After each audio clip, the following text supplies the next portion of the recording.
This was the Spanish flu of 1918, the deadliest pandemic of the 20th century. Epidemics have infected societies throughout history. Usually epidemics come and go, but some truly stand out for their viciousness. In recent history, there has been no pandemic more devastating than the flu of 1918, sometimes called the Spanish flu or swine flu. It killed about 675,000 in the United States alone. The outbreak came in the midst of World War I, and the flu would actually kill more troops than combat. The flu of 1918 was so deadly it killed more Americans than World War I, World War II, Vietnam, Korea, and the wars in Iraq and Afghanistan combined. Yet Spanish flu was horrifying for even more reasons. It was very contagious, and it killed extremely quickly, sometimes in as few as 12 hours.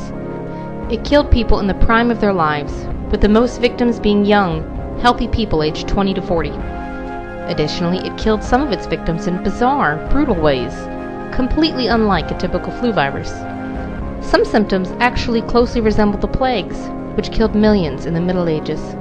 But scientists have analyzed the pathogen's genome and verified it was not Black Death, which killed millions in 1918. It was just the flu. This video will cover how the flu began and how it spread across the world, the bizarre symptoms that made it so deadly, and how the flu pushed society to the very brink of collapse. If the epidemic continues its mathematical rate of acceleration, civilization could easily disappear from the face of the earth within a few weeks. Victor Vaughan, Surgeon General of the Army, October 1918. No one can be absolutely sure where the pandemic originated, but there are several theories. In northern France, there was an outbreak of a flu-like disease at a British military base in 1917. The base was located in a swampy area with lots of waterfowl and pigs.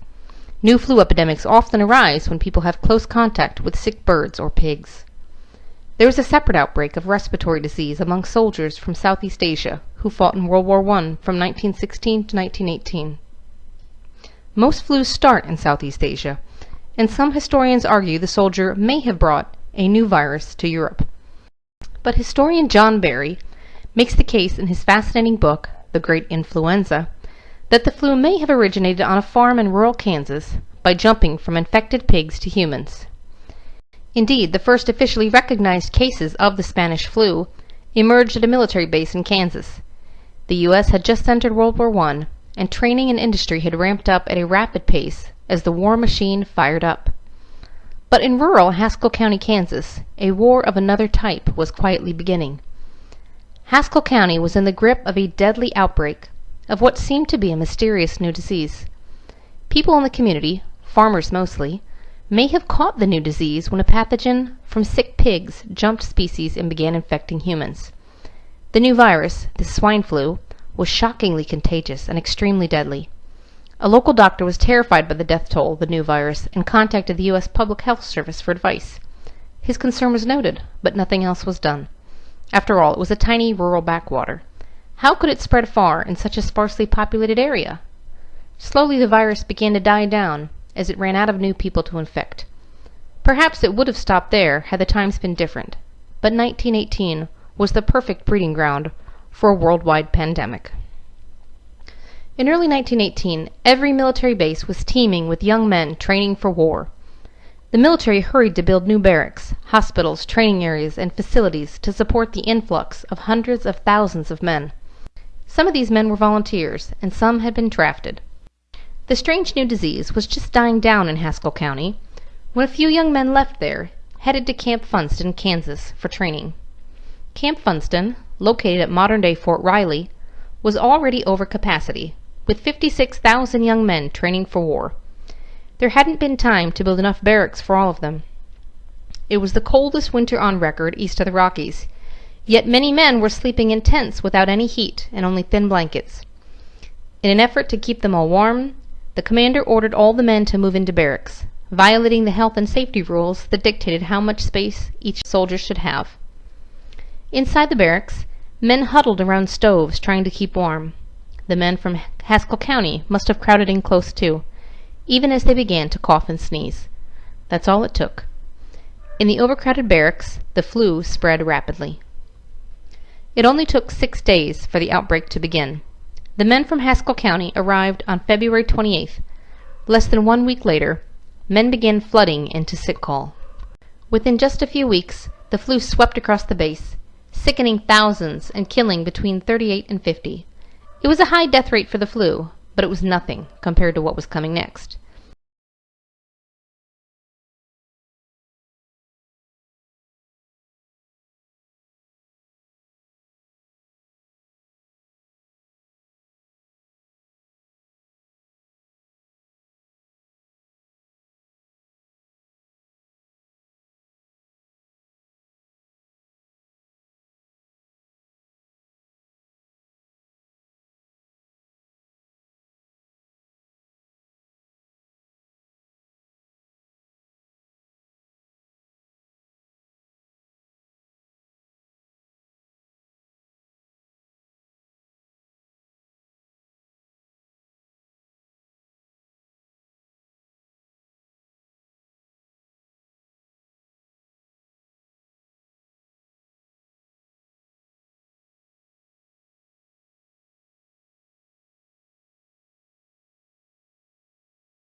Healthy men would land, become infected, and then ship out to new duty stations and to the front line, carrying the disease through every small town and hamlet through which the armies traveled.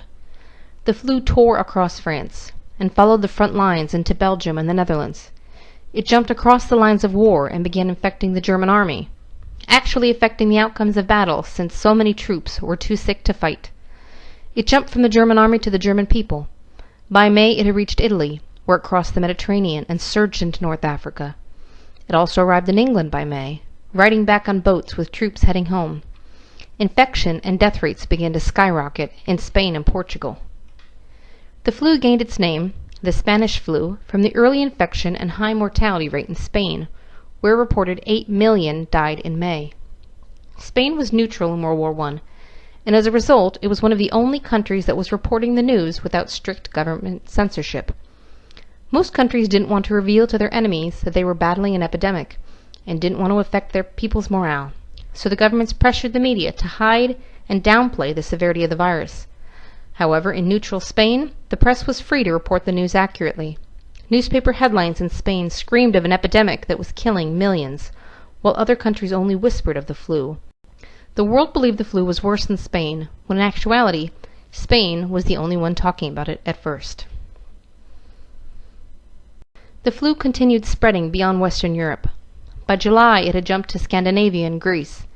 The same month the flu crept its way into a tense Russia, where the Tsar and his family had just been executed, and the Bolsheviks were battling with other factions to see who would control the future of Russia.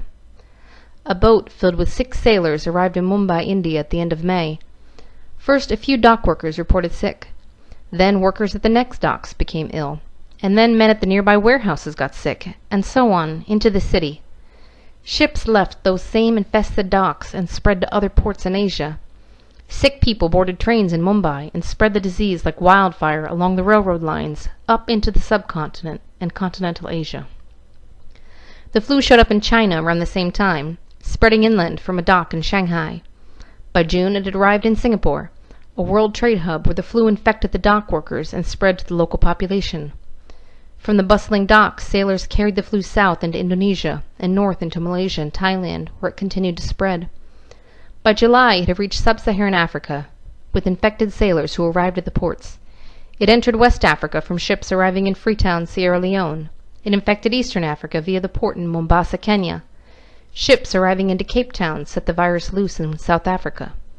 From these ports, influenza ripped its way across the continent, devastating the population. By July, it had also reached Peru and begun spreading across South America. By August, it had returned to North America. By October, it had reached New Zealand and Japan. By November, a lethal outbreak was surging across Colombia, Argentina, Uruguay, and Chile. Despite quarantines on ships entering port, dock restrictions, and a concerted effort at containment, it finally spread into Australia by 1919. In less than a year, the deadly flu had surged around the world. The flu was able to spread so efficiently for many reasons, including the movement of vast companies of troops around the world, and the conditions those troops were living in. World War I was desperately brutal, and trench warfare made for horrific living conditions and for the perfect breeding ground for disease. Men lived out in the open, with no protection from the freezing winter, the pounding rain, or the sweltering sun. Troops at the front lines lived in filthy trenches for months at a time, where they had to eat, sleep, and answer all the calls of nature within close contact with each other. When it rained, the trenches filled up with water that became rank and foul as it had nowhere to drain.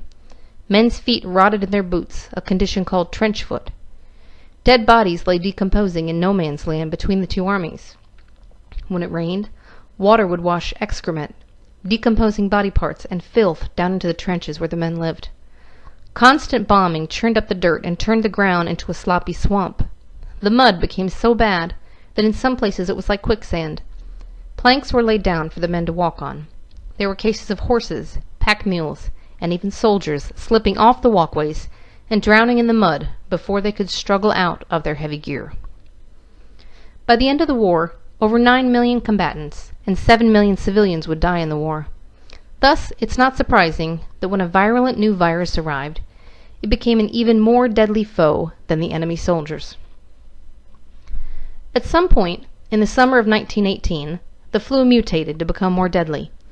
It gave some people the normal symptoms of fever, chills, nausea, aches, and diarrhea, and many got sick, then recovered like a normal flu. Some were sick longer or died after catching a secondary infection, such as pneumonia. However, many people became violently ill with strange symptoms. In fact, in the July 1918 edition of the medical journal The Lancet, doctors argued that this strange epidemic couldn't be the flu because the symptoms didn't fit. Italian doctors argued the same. In some people, Spanish flu caused fevers that were so high people hallucinated.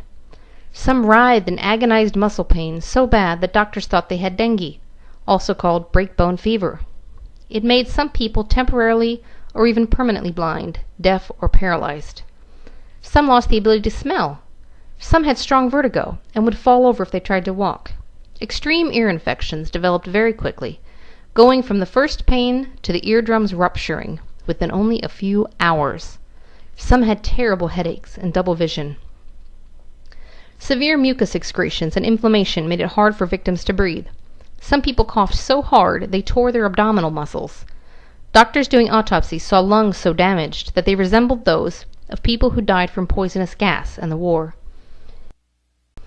Some people developed a symptom most physicians had never seen before. Tiny puffs of air would leak out from tears in the lungs and get trapped beneath the skin, puffing up in little pockets all over their bodies. When they moved, the pockets would crackle like a bowl of Rice Krispies, according to one nurse. Some people developed hemorrhagic fever, which, like Ebola, causes its victims to bleed. An Army report described the flu as a rapidly escalating infection and lungs choked with blood, fatal in from 24 to 48 hours. Some people bled from their nose, their ears, and their eyes. Some people with the 1918 flu became so oxygen-starved they began to turn blue, or even looked black, a condition called cyanosis. People reportedly turned so dark that it was difficult to distinguish white people from people of color. For this reason, the flu picked up the nickname the Blue Death, and many wondered if the Black Death had returned. When people began turning blue, doctors knew they wouldn't survive more than a few hours. The flu was also terrifying because it could kill so quickly. Many victims died within a day or two, or even hours of showing their first symptoms. According to a story recounted in the book The Great Influenza, a man in Cape Town, South Africa boarded a streetcar just as the conductor died. During the 3-mile ride to his house, 6 more people on the streetcar died. When the driver died, he got off the streetcar and walked home. We've had a number of cases where people were perfectly healthy and died within 12 hours. Charles Edward Winslow, epidemiologist and professor at Yale University. In late summer of 1918, the flu virus returned to America, but this time it was far more deadly. In August, a ship full of sick people arrived in New York City from Europe. 4 men had already died at sea, and 200 more people on the ship were sick. Many were taken to hospitals, but they weren't quarantined. In the following week, several more ships full of sick people arrived. The same was happening in other deep-water ports, like Boston, Philadelphia, and New Orleans. At the same time as the virus was arriving and spreading in ports, ships left those same ports headed for Canada, Central America, the Caribbean, and South America, carrying infected people. In early September, there was an outbreak at Navy Pier in Boston. The pier was quarantined, but officers still moved between bases. An officer was probably responsible for carrying the flu to nearby Camp Devens. At first, just a few men reported sick, and then within only a few days an epidemic broke out. By mid-September, thousands of men were sick, in many cases violently so. Of those who were sick, 75% were so ill they had to be hospitalized. The sheer number of patients overwhelmed the medical staff at the military hospital. The hospital had been designed to treat a maximum of 1,200 troops at one time, yet more than 6,000 patients were crammed in. Cots were stuffed into every available space, in hallways and offices, even on outdoor porches. The doctors and nurses fell ill. There were simply not enough healthy people to care for the thousands of sick people. So many died that they couldn't all fit in the hospital morgue. The dead were stacked up one on top of another, like firewood in the hallway outside the morgue. Every day they were carted away, and every day the hall filled up again. The Army medical officers issued an order that no men should be sent to or shipped out of Camp Devens. However, that's not what happened. A group of officers left Camp Devens, headed to Camp Grant in Illinois. Despite the rules against it, the chief officer there had authorized overcrowding due to a shortage in barracks, once again giving the ideal environment for the disease to spread. Shortly after arriving, the officers from Camp Devens became sick. The men were quarantined, but it was already too late. Within 2 days of the first cases, the flu was widespread throughout the camp. Within 4 days of the first case, men started dying. Within 5 days, doctors and nurses became sick and started dying. By 6 days, there were 4,000 men admitted to the hospital, and they converted 10 barracks into temporary hospitals. By 7 days, they were running out of medicine, disinfectant, and other medical supplies. By 9 days, they converted 9 more barracks to serve as hospitals, bringing the number up to 20. They didn't have enough beds, sheets, or ambulances to carry all the infirm. When they ran out of beds, soldiers were ordered to stuff straw into sacks to use as mattresses for the sick. They still didn't have enough. They tried to make enough face cloths to cover people's mouths to fight the spread of germs, but they ran out of cloth. The Red Cross set up a station to notify relatives that their loved ones were dying or dead. Now relatives poured into the midst of a deadly epidemic. Healthy relatives were escorted by coughing service members to identify dead bodies in the morgue. They crowded into the overfilled hospitals to visit ill loved ones. Desperate parents and wives tried to bribe nurses and orderlies to give special care to their soldier. It became such a problem that the head officer issued a warning about accepting bribes.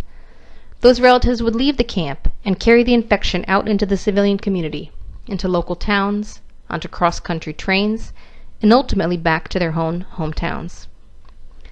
Civilian health officials called for an emergency quarantine of Camp Grant, but the virus was already out.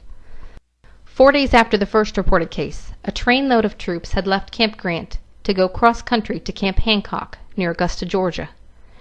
For the journey of almost 1,000 miles, the men were packed tightly into train cars with poor ventilation. In the tight quarters, men coughed, became feverish, and began bleeding from their eyes and ears. They infected each other swiftly, and the virus swept along the train. The train stopped repeatedly along the journey to refuel, and the men who could still walk got off the train to get a break from the hacking coughs of the sick and delirious men. There they interacted with railroad workers and curious locals who had come to see the troops.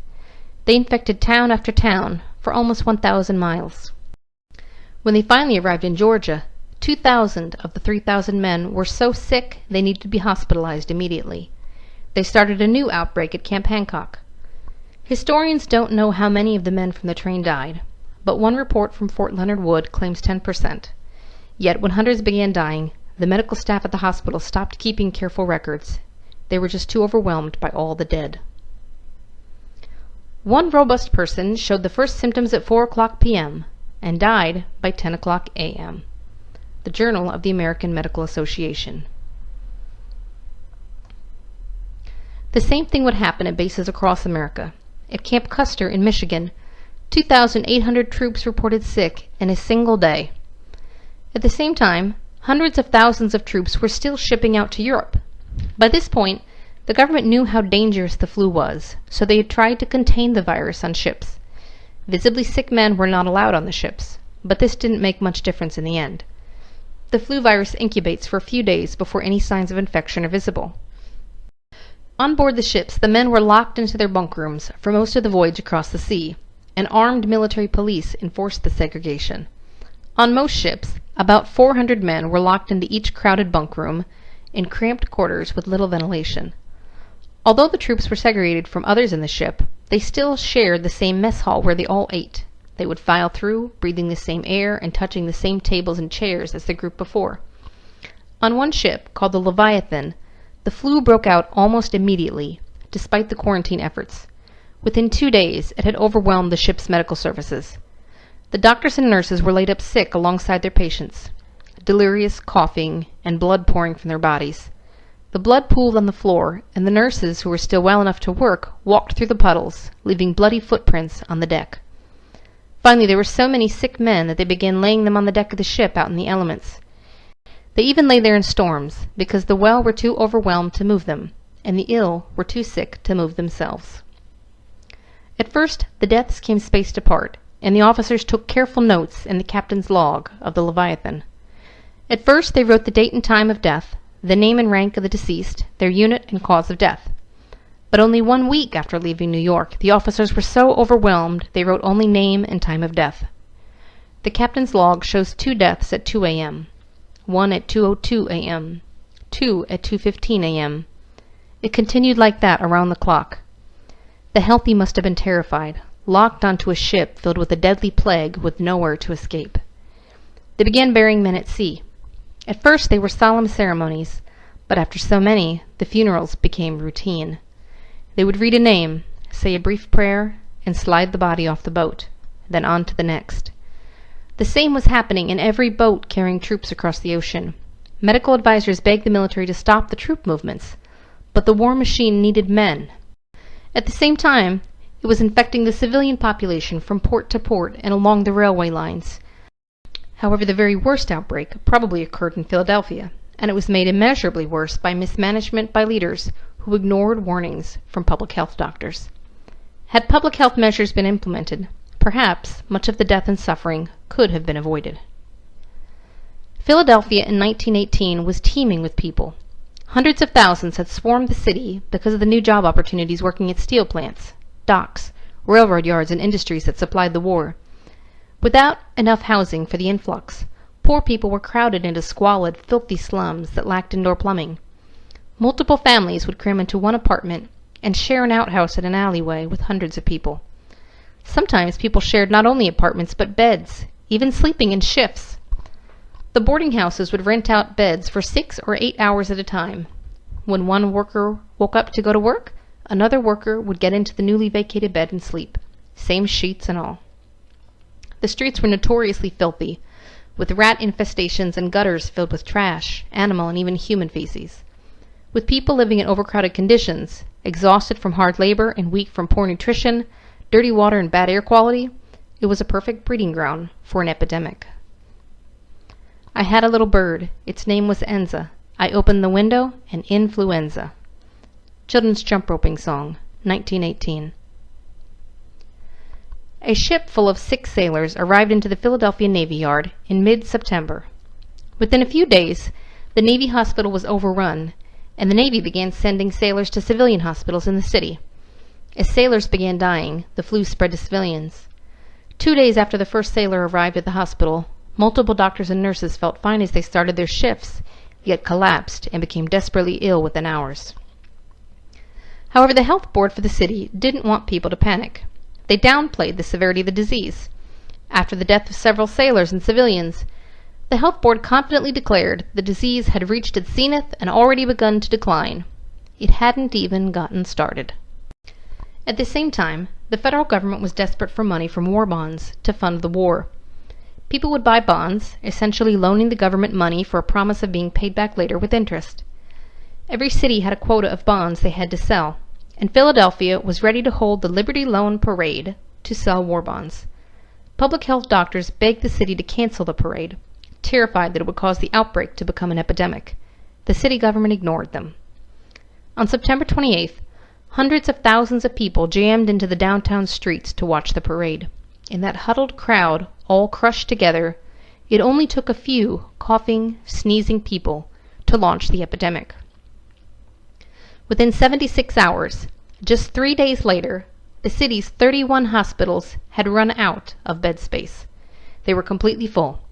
Some hospitals tried to cram in more by laying patients on cots in the hallways, in offices, and on balconies. In some cases, the sick were laid on the floor next to a dying patient. Once the patient died, the body was taken away, and the new patient would be lifted into the same bed, still warm from the previous occupant. The city opened several temporary emergency hospitals, but it wasn't enough. Hospitals started refusing to accept any more patients. People lined up outside begging to be let in. Some died standing in line. Even for those who got in, care was non-existent for most people. The hospitals ran out of medicine. The doctors and nurses were overtaxed, and they were dropping from the flu. They were desperate for help. People with no medical training volunteered. Physicians and nurses came out of retirement. Medical schools closed, and first-year medical students were put in charge of an entire floor of a hospital. One medical student reported that during the height of the outbreak, 1/4 of all the patients in the hospital died every day. Nurses were so overtaxed, they began adding toe tags to the living so they could tag several at once. Once a patient turned blue, it was only a matter of hours to death, so they felt confident in tagging them. Sometimes there wasn't any time for any intervention. Some people died within 24 hours of contracting the flu. A nurse at Mount Sinai Hospital started her shift in the morning and suddenly fell ill. She died 12 hours after first feeling sick. The number of dead kept growing. 5 days after the city held the Liberty Loan Parade, city leaders finally acted. The health department banned all public meetings. Churches, schools, and theaters were closed. They left the bars open, but those too were closed the next day. The courts closed and city services shut down. It took only a few days for the city's operations to completely grind to a halt.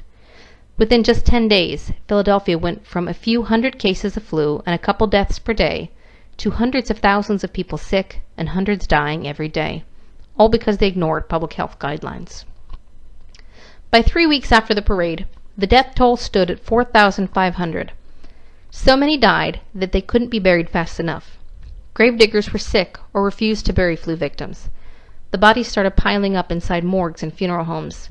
Some undertakers raised their prices 500% to try and cash in. Most ran out of coffins. One funeral home that hadn't run out hired guards because people were trying to steal the coffins. People began wrapping their dead in blankets or sewing together flour sacks to use as shrouds. No one came to take the bodies, and there was nowhere to bring them, so the dead stayed in the homes. People wrapped them in blankets and set them in closed-off rooms. The bodies were laid on porches or stacked in back alleys. In the poor, overcrowded tenement houses where multiple families lived in one apartment, there were no porches or spare rooms to put the bodies. They set them in the corners or stacked them in the alleyways next to the shared outhouses and drinking water pumps. Sometimes people were so sick that the person in bed next to them would die, and they couldn't gather the strength to take the body away. The city began to smell, the stench of death hanging heavily in the air. Finally, families began digging their own graves to bury their dead. Everyone was terrified. People avoided each other. There were cases of children whose parents got sick, and the children starved because no one would go near them in case the child was sick. This was particularly a problem since those who were most likely to die were people aged between 20 to 40, many of them parents. People couldn't get food because no trucks were delivering goods in the city. The streets fell silent. Every business was closed. People hid inside their homes. The streetcars stopped. The police cars stopped. The entire city ceased to function.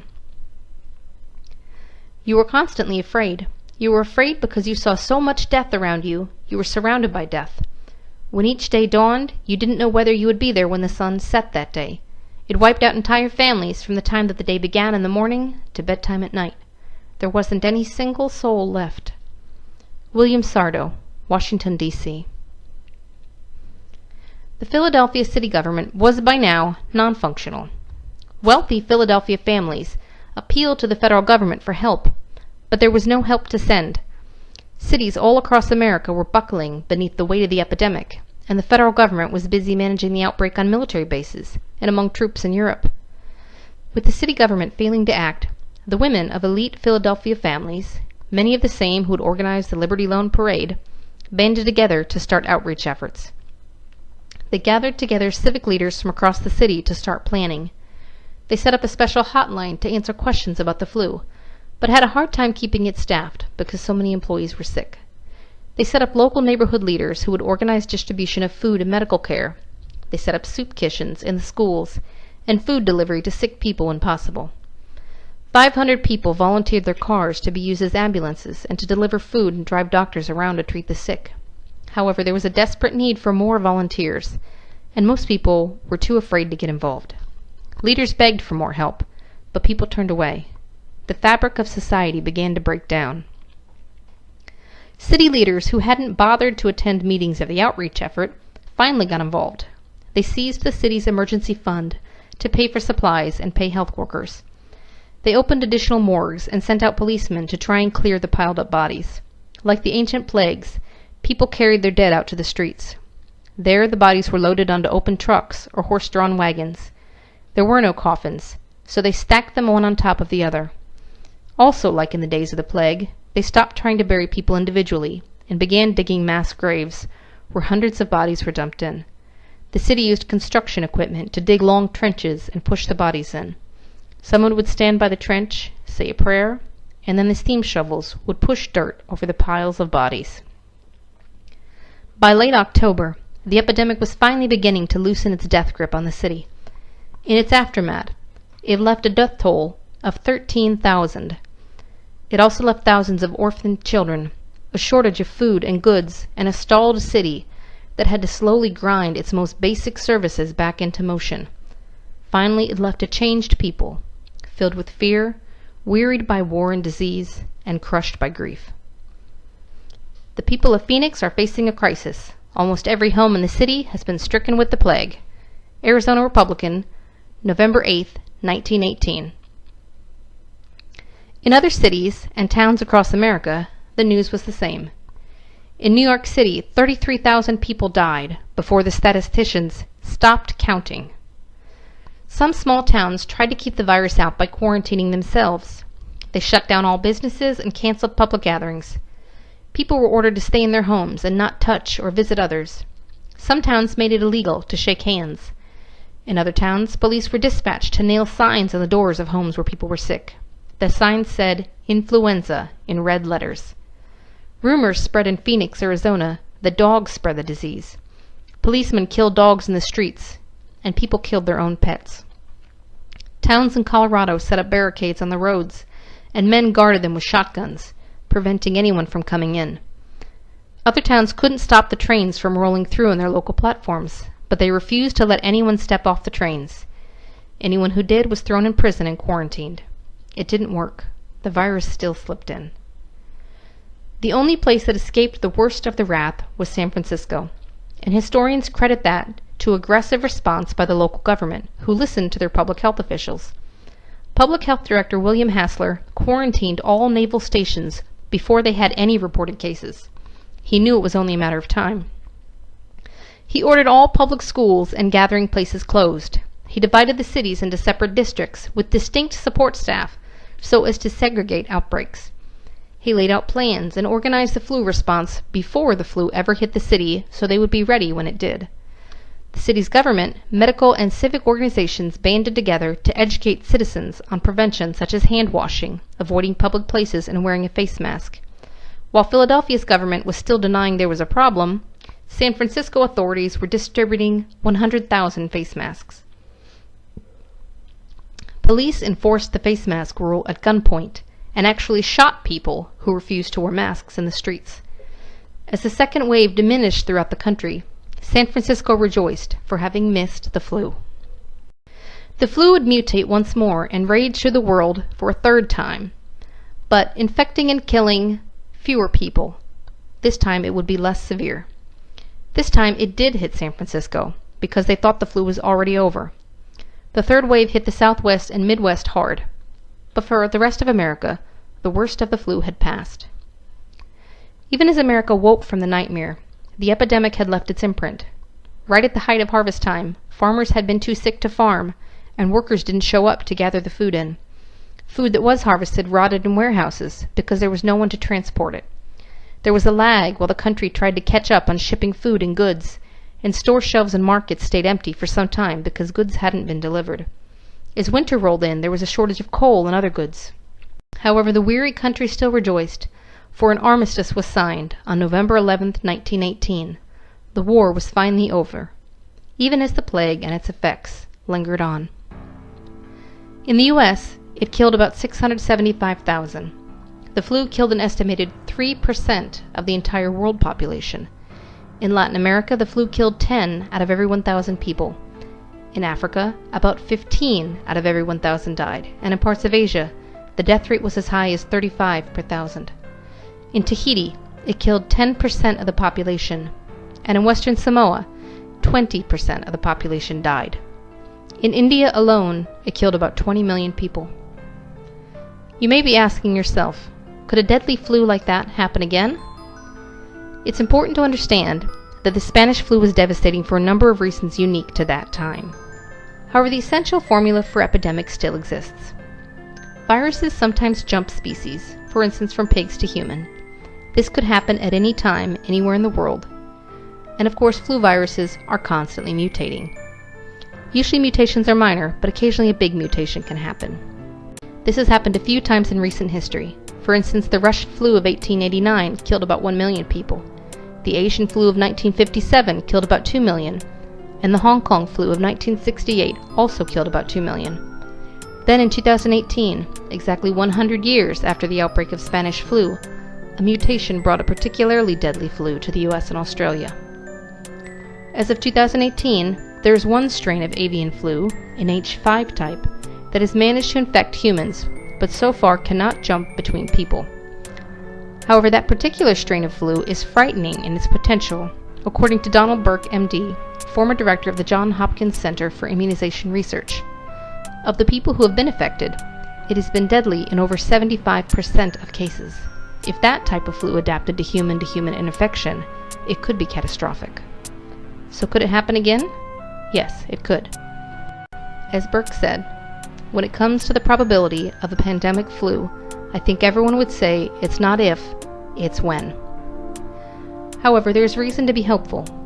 When a new kind of flu emerged in 2009, a swine flu, just like the Spanish flu, officials did not waste any time acting. Public health officials acted swiftly, putting emergency epidemic plans into operation. We were lucky that the 2009 swine flu, though very contagious, was not a deadly strain, and it showed us that response matters a great deal. In fact, the way we respond to the next big epidemic could mean the difference between life or death. If you enjoyed this video, please click like and subscribe to Education World for more videos.